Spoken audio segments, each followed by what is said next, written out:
Villain husband season 2 episode 50. ఇక story ఏంటో చూద్దామా? పదండి వెళ్దాం. రితిక ఎటూ కదలకుండా ఆద్య మాన్య చేతులు పట్టుకోగానే డాక్టర్ తన బ్యాగ్ నుండి ఇంజెక్షన్ తీసి రితికకు ఇంజెక్ట్ చేయగానే రితిక మత్తుగా ఆద్య వడిలో పడుకుంటుంది. ఆద్య మాన్య కంగారుగా డాక్టర్ వైపు చూడడంతో టెన్షన్ అవ్వకండి మేడం, అనస్థిషియా ఇచ్చాను, ఇంకో 12 గంటల వరకు తను పైకి లేవదు అనగానే ఆద్య రితిక గురించి ఆలోచనలో పడుతుంది. మాన్య డాక్టర్కి అమౌంట్ పే చేస్తూ కాల్ చేయగానే వెంటనే రియాక్ట్ అయ్యి ఇంత దూరం వచ్చారు. Thank you so much doctor. It's my duty madam. మీరు ఆద్య మేడం నాకు చాలా హెల్ప్ చేశారు. అలాంటి మీరు కాల్ చేస్తే రెస్పాండ్ అవ్వకుండా ఎలా ఉంటాను చెప్పండి. నాకు కూడా గ్రాటిట్యూడ్ చూపించుకునే అవకాశం వచ్చినందుకు ఐ ఫీల్ వెరీ హ్యాపీ. రేపు మార్నింగ్ 10 గంటల వరకు తనకి స్పృహ రాదు. తను కాన్షియస్లోకి వచ్చాక కాల్ చేయండి, వచ్చి చెక్ చేసి తన కండిషన్ చెప్తాను అని డాక్టర్ అక్కడి నుండి వెళ్ళిపోతాడు. డాక్టర్ను పంపించి లోపలికి వచ్చిన మాన్య ఏదో ఆలోచిస్తూ ఉన్న ఆద్య పక్కన కూర్చుంటూ, ఏమైంది, ఎందుకలా డీప్ థింకింగ్లో ఉన్నావు? హో, రితిక గురించా? తనకేం ప్రాబ్లం లేదని డాక్టర్ చెప్పాడు కదా, ఇంకెందుకు టెన్షను? అది కాదు మాన్య, రితిక చాలా మంచి అమ్మాయి, నీకు తెలుసు కదా. హరిణి ఫ్యామిలీ గురించి నిజాలు బయట పెట్టడానికి తను ఎంత రిస్క్ చేసి అక్కడికి వెళ్ళింది. అలాంటి అమ్మాయిని ఇవాళ ఇలాంటి సిచ్యువేషన్లో చూస్తుంటే చాలా బాధగా ఉంది. అసలు రితిక ఇలాంటి స్థితిలో ఉండడం ఏంటి? తనకు అసలు ఏం జరిగింది? ఇన్నాళ్ళు రితిక ఎక్కడుంది? తనను ఎవరైనా కిడ్నాప్ చేశారా? మరి ఆ విషయం గురించి ఎందుకని బయటకు రాలేదు? అసలు గౌతమ్ ఎందుకు రియాక్ట్ అవ్వలేదు? గౌతమ్? కొత్తగా ఈ గౌతమ్ ఎవరే? Ritika boy friend. తను గౌతమ్ త్వరలో మ్యారేజ్ చేసుకోవాలి అనుకుంటున్నారని ఒకసారి డాడ్ నాతో చెప్పాడు. మరి ఇంత జరుగుతుంటే అంకుల్కి ఏం తెలియదంటావా? అదే నాకు షాకింగ్గా ఉంది. మీ డాడ్తో రితిక గురించి చెప్తే ఆయన ఈ ప్రాబ్లంకి సొల్యూషన్ చూపిస్తాడు. ఇప్పుడే మీ డాడ్కి కాల్ చేసి విషయం చెప్పు. నో, రితిక గురించి తెలిస్తే డాడ్ చాలా ఫీల్ అవుతాడు. అలాగే రితికకు అసలు ఏం జరిగిందో ఏంటో క్లియర్గా తెలుసుకోకుండా ఇందులో డాడ్ని ఇన్వాల్వ్ చేయడం నాకెందుకో ఇష్టం లేదే. మరి జైకి చెప్తావా? వాడిక నీకేమైనా సెన్స్ ఉందా మాన్య? జైకి అమ్మాయిలతో ఆడుకోవడం ఒక్కటే తెలుసు కానీ అమ్మాయికి ఇలాంటి అన్యాయం జరిగింది అని చెప్పినా వాడు అస్సలు కేర్ చేయడు. ఈ విషయం గురించి జైకి అస్సలు చెప్పను. అదేంటి ఆద్య, జై అంటే ఇష్టం లేనట్టు మాట్లాడుతున్నావు? జై మారిపోయాడు, ఇప్పుడు ఇద్దరం చాలా బాగున్నామని నువ్వే కదా చెప్పావు. ఇప్పుడేంటి ఇలా మాట్లాడుతున్నావు? మీరు నిజంగా బాగానే ఉన్నారా? నాకెందుకో డౌట్గా ఉంది. నిజం చెప్పు ఆద్య, అసలేం జరుగుతుంది మీ ఇద్దరి మధ్య? చచ్చాను, అనవసరంగా దీనికి డౌట్ వచ్చేలా మాట్లాడాను. ఏదోలా కవర్ చెయ్యాలి, లేకపోతే ఇంట్లో అందరికీ చెప్పేస్తుంది. ఏయ్, అడుగుతుంటే బొమ్మలా నిల్చుకున్నావేంటి? నాకు నిజం చెప్పు. మీ ఇద్దరు అందరూ అనుకున్నట్టే సంతోషంగా ఉన్నారా? అబ్బా, ఏంటి నువ్వు నీ డౌట్స్? హ్యాపీగా లేకుండా ఎలా ఉంటాం? నిజంగా చాలా చాలా హ్యాపీగా ఉన్నాం. జై నన్ను చాలా బాగా చూసుకుంటున్నాడు, అది నీకు కూడా తెలుసు కదా. మేము ఎంత హ్యాపీగా ఉన్నామంటే జై నేను బెడ్రూమ్కి వెళ్ళే వరకు నిద్ర కూడా పోడు తెలుసా. నైట్ మొత్తం నన్ను హత్తుకొని నిద్రపోతాడు. అబ్బో, ఒక్కోసారి ఊపిరి కూడా ఆడనివ్వడు, అంత టైట్గా హక్ చేసుకుంటాడు అని సిగ్గుపడుతూ చెప్తుంది.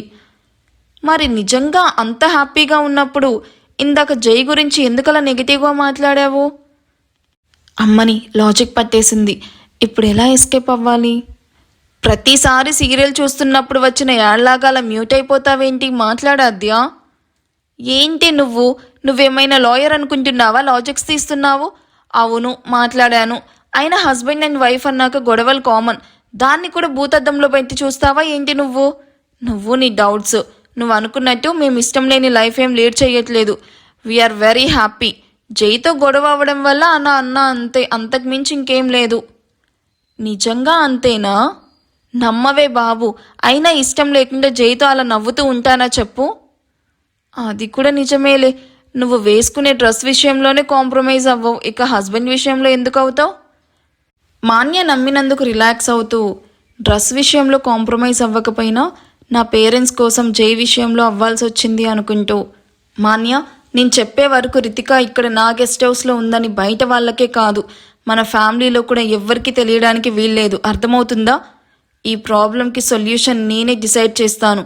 అప్పటి వరకు రితిక బాధ్యత నాదే అంటూ అక్కడి నుండి మెయిడ్తో రితికను జాగ్రత్తగా చూసుకోమని చెప్పి నేను రేపు మార్నింగ్ వస్తాను అని చెప్పి మాన్యాతో అక్కడి నుండి వెళ్ళిపోతుంది ఆద్య. రితిక మిస్ అయిన తన చేతికి సంధ్య చిక్కడంతో తను తన్నడం వల్ల కడుపు పట్టుకొని నొప్పికి విలవిలలాడుతూ ఉన్న సంధ్య చుట్టు పట్టుకొని పైకి లేపి తన కళ్ళల్లోకి సూటిగా అంత సీరియస్గా చూస్తూ ఉంటాడు రాహుల్. ఎంత ధైర్యం ఉంటే నీకు దాన్ని నా నుండి పారిపోయేలా చేస్తావు హా? బ్రతుకు మీద ఆశ లేక ఇలా చేశావు నువ్వు. పదవే ముందు నువ్వు అని సంధ్య చేపట్టుకొని ఏడ్చుకుని వెళ్ళి హరిని డోర్ ఓపెన్ చేయి అంటూ కారులో పడేసి ముందు కూర్చుంటూ, దీన్ని నా ఫ్లాట్కి తీసుకుని వెళ్తే అందరికీ డౌట్ వస్తుంది, అందుకే దీన్ని మన ఫ్లాట్కి తీసుకుని వెళ్దాం. దీని సంగతి కాదు, ముందు ఆ రితిక సంగతి చూడు. అది తప్పించుకొని వెళ్ళిపోయింది. అది సరాసరి వెళ్ళి జైకి జరిగిందంతా చెప్పేస్తే నువ్వు ఉండవు, నేను ఉండను. ఇద్దరిని జై ఖచ్చితంగా చంపేస్తాడు. నువ్వు అనవసరంగా భయపడకుండా కూల్గా ఉండు. ఆ రితిక జై ఇంటికి వెళ్ళలేదు, ఎందుకంటే ఆల్రెడీ నేను జై ఇంటి దగ్గర, వాడి మామ ఇంటి దగ్గర, గౌతమ్ ఫ్లాట్ ముందు మనుషుల్ని అరేంజ్ చేశాను. ఇది అక్కడ కనిపిస్తే వాళ్ళకి నిజం చెప్పే లోపే దాన్ని ఎత్తుకుని నా కాళ్ళ దగ్గర పడేస్తారు. థ్యాంక్ గాడ్, ఇప్పుడు కొంచెం రిలీఫ్గా ఉంది.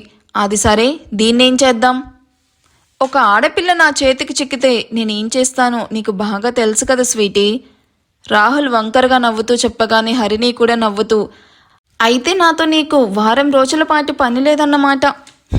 ఎంజాయ్ అంటూ కన్ను కొట్టగానే, ప్రతి బాయ్ ఫ్రెండ్కి నీలాంటి గర్ల్ ఫ్రెండ్ ఉంటే మాత్రం గొడవ బ్రేకప్ అంటూ ఏమీ లేకుండా హ్యాపీగా లైఫ్ ఎంజాయ్ చేయొచ్చు.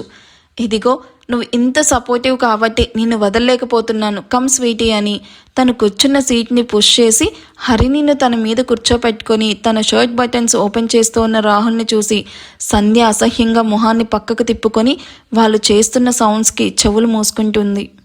వదిన, సిటీ అవుట్స్కట్స్లో వర్క్ ఉందని రావడానికి లేట్ అవుతుందని చెప్పి వెళ్ళావు, అదేంటి అప్పుడే వచ్చేసావు?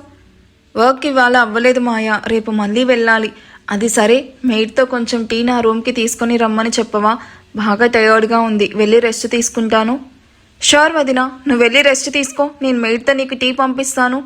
థ్యాంక్ యూ మాయా అని సోఫా నుండి పైకి లేచిన ఆద్య కనిపించని జై కోసం చుట్టూ చూసి, అవును మీ అన్నయ్య ఎక్కడ కనిపించడం లేదు అని మాయా వైపు చూస్తూ అడుగుతుంది.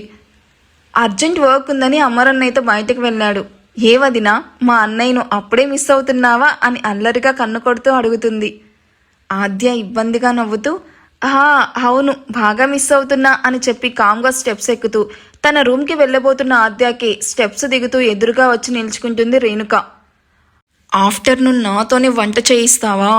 ఉండవి నీ సంగతి చెప్తా అనుకుంటూ. ఏమ్మా ఆద్య, ఇదేనా రావడం?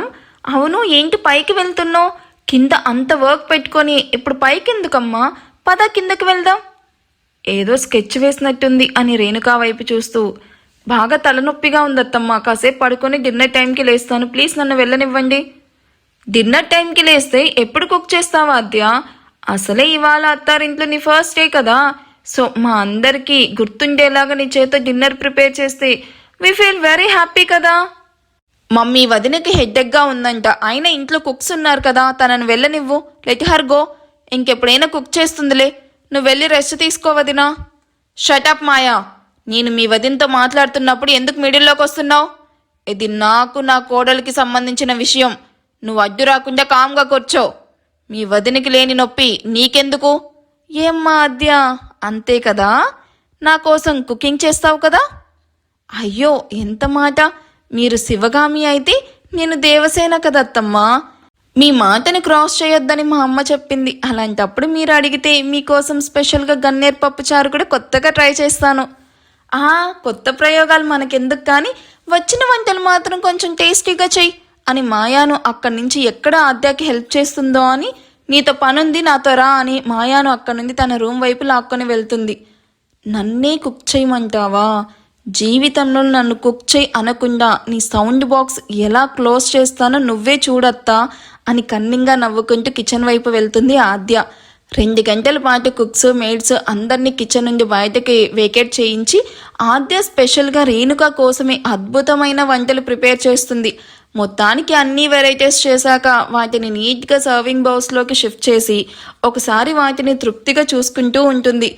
ఆద్య అంతలా అద్భుతంగా ఏం కుక్ చేసిందో మనం కూడా తెలుసుకుందామా? సున్నుండలతో సలాడు, లిమ్కాతో లస్సీ, షాంపుతో సూపు, కాకరకాయతో హల్వా అండ్ గొడ్డు కారంతో గులాబ్ జాము, చెర్రీస్తో chutney, jalebi chicken fried rice, rasgulla mutton fry and biscuit biryani ఇలా రకరకాల ఐటమ్స్తో డైనింగ్ టేబుల్ నింపేసి ఇంట్లో వాళ్ళకి మాత్రం కుక్ అండ్ మేడ్ను కుక్ చేయమని చెప్పి వాటిని తన పర్మిషన్ లేకుండా ఎవ్వరూ టచ్ చేయకూడదు అని స్ట్రిక్ట్గా చెప్పిమని తన రూమ్కి వెళ్ళిపోతుంది ఆద్య. ఈ ఎపిసోడ్ ఎలా అనిపించిందో కామెంట్ చేయండి. వీడియో నచ్చితే ప్లీజ్ లైక్ చేసి హైప్ ఇవ్వండి. Thank you for watching. Bye.